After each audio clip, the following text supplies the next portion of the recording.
Jaunība ir pavasaris cilvēka dzīvē, tāpat kā laukā, kad tiek sēti graudi nākamībai, lai rudenī novāktu ražu.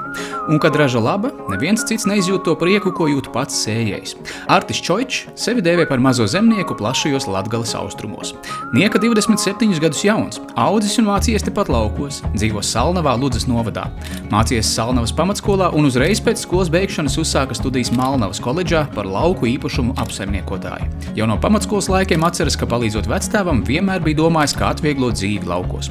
Jau tad sapratis, ka ir lauku cilvēks. Tad vecstāvs atstāja mantojumā aptuveni 3 hektārus zemes un māju ar saimniecības ēkām. Arī vecākiem kopā bija aptuveni 10 hektāri zemes.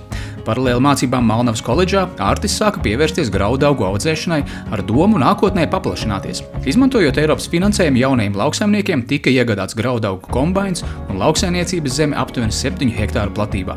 Konkurence gan pagastā, gan novadā starp zemniekiem attiecībā uz brīvajām aramzemēm ir ļoti liela.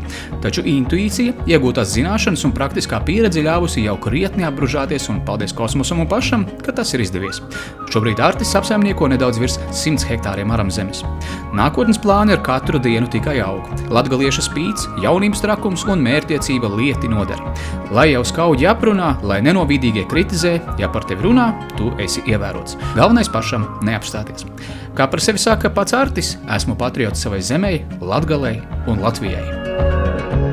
Latvijas laukus es gribētu redzēt, protams, ar plašu nākotni, lai lauki neizzūd, lai būtu mūsu bērniem un mazbērniem, kur ievērot tradīcijas un ko viņiem pastāstīt saviem bērniem. Jo Latvijas lauki, tas ir mūsu dabas krāšņums, skaistums. Ja būs daudz uzņēmīgi cilvēki, laukiem būs nākotne.